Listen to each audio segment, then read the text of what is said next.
अस्सलाम वालेकुम, क्या हाल चाल है सबका? ठीक ठाक हो यार? आजकल दिसंबर चल रहा है और दिसंबर मोस्टली ना मेरे घर में ना दावतों का सीज़न होता है। या तो मैं खा रही होती हूँ तो या मैं कर रही होती हूँ, अल्हम्दुलिल्लाह अल्हम्दुलिल्लाह। और मेहमान भी चोज़न लोगों के घर ही आते हैं, हर किसी के घर भी मुंह उठा के नहीं आ जाते। मेहमान संभालना, मेहमानों को देखना करना हर किसी के बस की बात नहीं होती। और अल्हम्दुलिल्लाह अल्लाह ताला ने मुझे इतनी हिम्मत दी हुई है कि मैं लोगों का खाना बना सकूँ और उन लोगों को खिला सकूँ। और मेहमानों को खाना खिलाना सवाब का काम है और ऊपर से ऑब्वियसली आपका रिज़्क का भी इज़ाफ़ा होता है। तो अल्लाह ताला ने ये मुझे शर्फ़ दिया है कि अल्हम्दुलिल्लाह मेरे घर में मेहमान आते हैं और मैं उनको अच्छे तरीके से उनका इस्तकबाल करती हूँ। और अल्हम्दुलिल्लाह, बस एक ही वर्ड है, अल्हम्दुलिल्लाह अल्हम्दुलिल्लाह अल्हम्दुलिल्लाह। और मुझे लगता है कि जब जब मेरे मेहमान घर में आते हैं ना तो हमारे रिज़्क में इज़ाफ़ा होता है। कोई भी मसले मसाइल होते हैं हमारे फटाफट मिनटों सेकंडों में हल हो जाते हैं। तो मैं इस लालच में भी खाने बना बना के किसी को इनवाइट कर, कभी किसी को कर, तो मैं ना इनवाइट कर करके खाने बना रही होती हूँ। अच्छा जी, तो आज का मेन्यू बहुत लंबा चौड़ा है। ये मेहमान अचानक से इनका प्लान बना है, मुझे एक दिन पहले पता चला, ठीक है। तो मैंने जिस दिन मुझे एक दिन पहले सॉरी पता चला है, तो मैंने रात को ही तकरीबन सारा का सारा मोटा मोटा सामान बना लिया था। लिस्ट पहले बनाई थी, फिर उसके बाद मैंने ग्रोसरी शॉपिंग करने गई हूँ। फिर उसके बाद मैंने मिट्टी की हांडी में सालन बनाया। फिर उसके बाद चावलों का मसाला भी मैंने रात को बना के रख लिया, ठीक है। टमाटर मैं एलडी से लेके आई थी, यूजली मैं सॉरी लेडल से लेके आई थी। लेडल से मैं लेके आती हूँ बड़े बड़े खुले खुले अच्छे अच्छे टमाटर जब होते हैं ना, तो वो मैं इकट्ठे एक साथ ले आती थी, उनको धो के फिर फ्रीज़ कर लेती थी। बाय द वे, ये भी मेरी हुमैरा जानी जो है ना, मेरी सिस्टर लॉ, उसका तरीका है, तो मैं फिर वो अपनाती हूँ। पहले मैंने फ्रेश ही लाती थी या टमाटर टिन यूज़ करती, लेकिन जब से मैंने ये काम शुरू किया ना, टाइम इतना आपका सेव होता है और इतनी मज़े का सालन बनता है। ऑब्वियसली फ्रेश होते हैं, ऑल्दो दे आर फ्रोज़न, लेकिन फ्रोज़न टमाटर। लेकिन ये है कि टमाटर जिस तरह ख़त्म होता है ना, मतलब भागता है, तो इस तरह मैं काफ़ी ज़्यादा खुले खुले ले आती हूँ ना, तो कभी भी चल सकते हैं आपके टमाटर, किसी भी चीज़ में आप टमाटर घुसा सकते हो।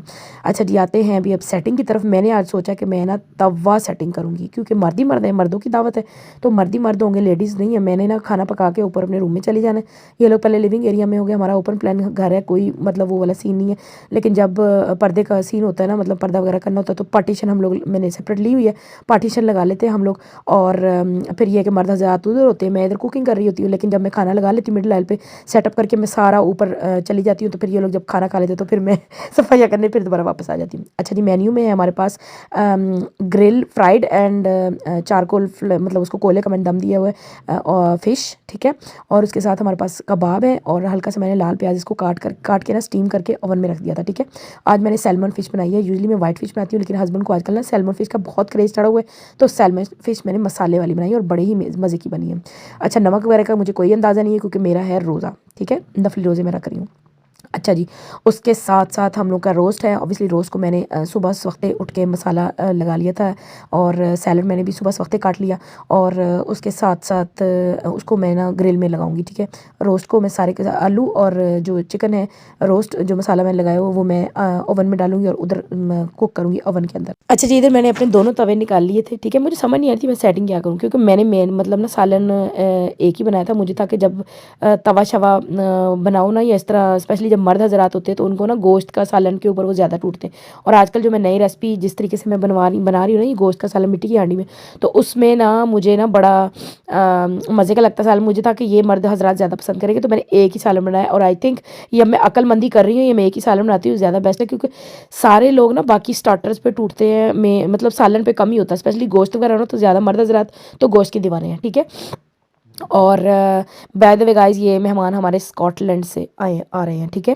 और जी, रोस्ट को मैंने ओवन में रख दिया था तकरीबन 30 मिनट्स बाद। फिर मैंने मसाला मैं थोड़ा सा ना बचा के रख लेती हूँ, टॉप अप करती रहती हूँ 3-4 दफ़ा। मैं दोबारा से मसाला जो होता है ना वो मैं लगाती रहती हूँ, उससे ना बड़ा जूसी और बहुत टेंडर किस्म का चिकन बनता है, मतलब बहुत ड्राई ड्राई नहीं होता, ठीक है। पहले आधा घंटा मैं इसको कवर करके फॉइल को रखती हूँ, ठीक है। और फिर जो बाकी तकरीबन 15 से 20 मिनट मैं इसको ओवन में ऐसे ही रखती हूँ, ताकि वो ड्राई ड्राई सा chicken crispy crispy juicy juicy सा हो। अच्छा, मैंने इधर अपना एथनिक का नॉर्मल खुला डुला सूट पहन लिया था, कोई लेडीज़ नहीं आ रही थी, मुझे टशन नहीं मारना था। मैंने अपना नॉर्मल सा सूट पहन लिया। मैंने कहा कोई सलाम दुआ, क्योंकि ऑब्वियसली रिश्तेदार है, रिश्तेदार के साथ थोड़े बहुत बाहर के लोग भी आए थे, तो मुझे था कि जो रिश्तेदार है वो सलाम करने भी आए, तो मैं तहजीब के दायरे में मेरा अच्छा सा सूट पहना हो। लेकिन मेरा ये कैजुअल लुक था, मैंने कोई फैंसी शैंसी नहीं किया, क्योंकि मुझे पता था लेडीज़ होती है ना, तो फिर बंदे को होता है कि यार लेडीज़ आई हैं तो हमने ना अच्छा सूट पहनना है, तैयार होना है, मेकअप शेकअप करना है। जब मर्द हज़रात तो फिर क्या, पका के बंदे ने ऊपर ही जाना था, तो मैं पका शका के ऊपर चली जाऊँगी, ठीक है। इधर मैंने नमक मिर्च चेक किया है, और चावलों का ऑब्वियसली पुलाव का रात को मैंने मसाला बना के रख लिया था, ठीक है। इसमें मैंने गोश्त डाला है, ठीक है। मैं गोश्त वाला पुलाव, मतलब यखनी वाला पुलाव बना रही हूँ बेसिकली, क्योंकि मर्द हज़रात, मैंने जो देखा है कि मर्द हज़रात हमेशा गोश्त के ऊपर टूटते हैं। आप लोगों की क्या राय है? आप लोग ज़रूर लाजमी कमेंट्स में बताइएगा। जितनी देर मैं खाने पीने को करी थी आधे मेहमान आ चुके थे, आधों का भी वेट हो रहा था। मैंने कहा शुक्र है थोड़ा बहुत कोई ना कोई तो लेट हुआ ना, तो मैं वेट ही करी थी। तो ऑब्वियसली अब मगरिब का टाइम हो चुका था। मैंने फिर सोचा चलो सोने पे सुहागा हो गया। अब ये लोग फटाफट से अपनी नमाज़ अदा करेंगे। मैंने भी नमाज़ अदा की। उतनी देर जितनी देर हमारा खाना सारा का सारा रेडी हो जाएगा ना, तो मेहमान भी आ जाएंगे सारे।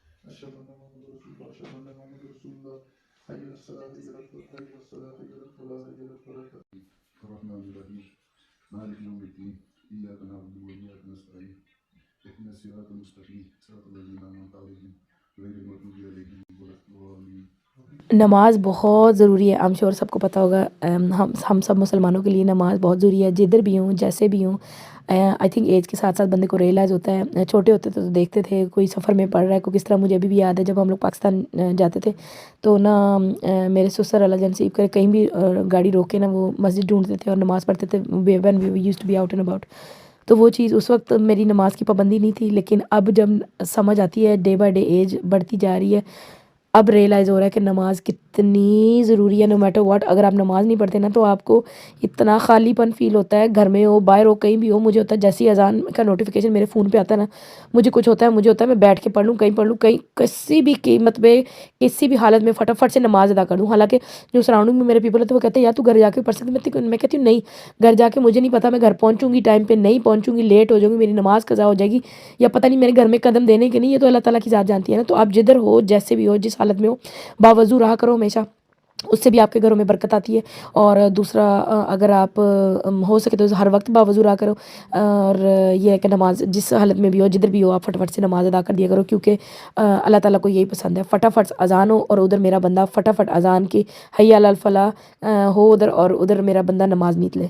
और बेस्ट मेरे हिसाब से यही है। मैंने तो जब से अब ये चीज़ अपनाई है ना, तो अल्हम्दुलिल्लाह I am mentally and physically too much satisfied. अल्हम्दुलिल्लाह अल्हम्दुलिल्लाह। ओके जी, इधर चावल मैंने काफ़ी देर से भिगो के रखे हुए थे। मेरे हिसाब से जब ज़्यादा देर भिगोई रखो ना तो आपका लंबा चावल होता है। वैसे तो मेरे पुराने चावल ये है काफ़ी साल पुराने।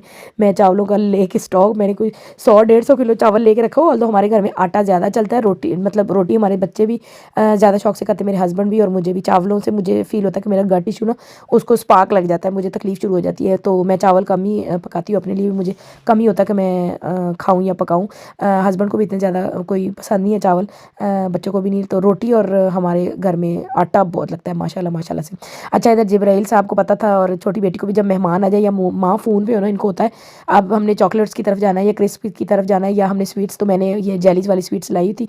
इनको था कि अब माँ बिज़ी हुई है, फटाफट से ना अपना अब ये सामान खाली करो, ये राशन खाली करो, क्योंकि ये रहना नहीं चाहिए। तो मैं जब जब बिज़ी होती हूँ ना, कोई काम किसी आरे में मैं लगी होती, इनको होता है कि फटाफट अब माँ की अटेंशन इधर नहीं है, तो फटाफट से जो डाका डालना है डाल लो। कसम से ये बच्चे भी ना, क्योंकि इन लोगों को पता है कि माँ बिज़ी है, कुछ कर नहीं सकती, मेहमान आए हुए, अब तो कुछ कतई कुछ बोल नहीं सकती, ठीक है ना। तो ऑब्वियसली फिर ये न्याणी बड़ी आजकल चालाक है। मैं कहती हूँ हम लोग मासूम होते थे कि हमारी मम्मी कह रही थी सिट तो सिट, स्टैंड तो स्टैंड, हमारी ज़रूरत नहीं होती थी हिलने की। और इनको वो फल्ला ये जिब्रेल, तो मैं कहती हूँ यार क्या पीस है, सुभान अल्लाह सुभान अल्लाह माशाल्लाह माशाल्लाह। तो इधर जी मेरे चावलों का दम भी हो चुका था, ठीक है। मेहमान भी सारे के सारे आ चुके थे, और ये कुछ मेहमान नफीस का सामान लेके आए थे माशाल्लाह माशाल्लाह। ये जब आते हैं ना बेचारे कभी खाली हाथ नहीं आते ऐसे मेहमान। वैसे मुझे अच्छे लगते हैं जब कोई खाली हाथ ना, कुछ ना कुछ तो लेके आते, लेकिन ये है कि माशाल्लाह माशाल्लाह अल्हम्दुलिल्लाह अल्हम्दुलिल्लाह मैं भी किसी के घर जाऊँ तो खाली हाथ नहीं जाती। बहुत कम ही होगा ऐसे हुआ होगा, लेकिन ये है कि खाली हाथ जाना भी नहीं चाहिए, कुछ ना कुछ लेके ही जाना चाहिए, क्योंकि इस जेस्चर ऑफ लव बेसिकली, ठीक है ना। और क्योंकि दूसरा बंदा इतनी मेहनत करता है आपके लिए, अगर चलो अफोर्डेबिलिटी पे भी है, अगर आप नहीं भी लेके जा सकते तो it doesn't really matter to be honest with you. Anyway, इधर मैंने अपनी बेटी को बोला था थोड़ा सा दूसरे फ़ोन से रिकॉर्ड कर, ताकि मैं अपनी टिकटॉक पे लगाऊंगी।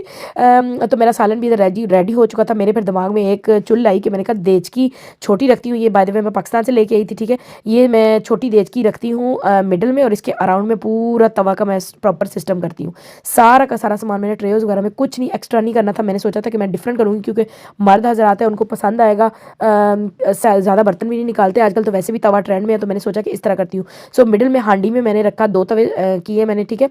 मिडिल में हांडी में मैंने किया गोश्त का सालन, ठीक है। बहुत ही मज़े का, बहुत लजीज बना। सुबह से मैंने हांडी चढ़ाई हुई थी और दोपहर तक तकरीबन शाम तक ये बन गई थी। और A1 मसाला, हर चीज़ A1 थी, सुभान अल्लाह ठीक है। ऊपर मैंने धनिया खुला खुला काटा हुआ था, हरा धनिया मैं काट के पहले रख लेती हूँ क्योंकि जब दावत होती है तो फिर टाइम नहीं होता बंदे के पास। तो मैंने खुला खुला धनिया काट के रखा, तो हर चीज़ के ऊपर धनिया गार्निशिंग करो तो बड़ा मज़े का लगता है, चावलों के ऊपर, रोज़ के ऊपर, जिसकी मर्जी ऊपर हरा हरा अच्छा लगता है। अच्छा, इधर मैंने हल्की लो टू मीडियम हीट ना लगा दी थी कुकर की, ताकि तवे गर्म हो जाए, क्योंकि मेरा वो वर्कटॉप है पत्थर का, तो अगर कोई भी चीज़ उसके ऊपर रखो तो फटाफट से ठंडी हो जाती है। ठीक है, तो मैंने क्या किया, मैंने इसको थोड़ा सा लो टू मीडियम हीट पे दोनों तवों को मैंने गर्म कर लिया। मैंने कहा अगर खाना मैं रखूँगी भी ना तो तवे थोड़े से गर्म होने चाहिए, ताकि खाना थोड़ी देर तो गर्म रहे ना, ऐसे ना हो कि ठंडा हो जाए। और प्लस जब मेहमानों के साथ सर्व करना है, क्योंकि ऑब्वियसली इसको कवर भी नहीं करना तवे के ऊपर, तो वो फटाफट उसके चांसेस होते हैं ठंडा होने के। तो मुझे लो टू मीडियम था। अच्छा, एक मेरा जो ना तवा पाकिस्तान से जो आया था वो हल्का हल्का नीचे लग रहा था, मुझे था कि यार चावल ना नीचे लग जाए। और ये है कि अल्हम्दुलिल्लाह अल्हम्दुलिल्लाह सो फार सो गुड। फटाफट से मैंने फिर ले आउट हर चीज़ की, क्योंकि सबको भूख लगी थी इंक्लूडिंग माई सेल्फ। अच्छा जी, चावल चारों तरफ सारे तरफ गोल गतारा मैंने बना लिया था चावलों का। फिर जो लैगे थी वो मैंने सोचा कि समझ नहीं आ रही थी मैं करूँ तो क्या करूँ। और स्पेशली जब जल्दी हो ना, जल्दी बनाई थी मर्दों ने भी कि भूख लगी बस मर रहे हैं हम, रोड़ रहे हैं। मुझे था कि अच्छा चलो ठीक है, ऑब्वियसली तवा मुझे था कि तवा इसके ऊपर ही रखूँ मैं, इधर उधर से ना हिलाऊँ ताकि खाना गर्म गर्म हो। फिर उसके बाद क्या हुआ, मैंने अपनी बच्चियों की हेल्प ली। मैंने कहा तुम लोग साथ साथ मुझे हेल्प करो, एक रिकॉर्ड करी थी, एक बेचारी हेल्प करी थी। फिर मैंने चिकन रोस्ट के टुकड़े रखे, ऊपर प्याज जो लाल प्याज मैंने कट करके उसको मतलब ओवन में रखा था वो मैंने ऊपर डाला। फिर फिश डाली। फिर उसके बाद जो सीख कबाब को मैंने कोयले का दम दे रखा था उसको फिर रखा मैंने। फिर अनारदाना नहीं, अनार को मैंने छीला हुआ था, मुझे पर्सनली अच्छा लगता है लाल लाल ना, तो खाने के ऊपर फिर वो मैंने डाला।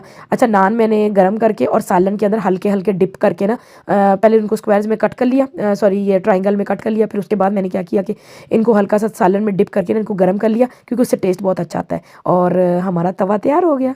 इतना कोई खूबसूरत लग रहा था, इतना कोई खूबसूरत लग रहा था, सुभान अल्लाह माशाल्लाह माशाल्लाह।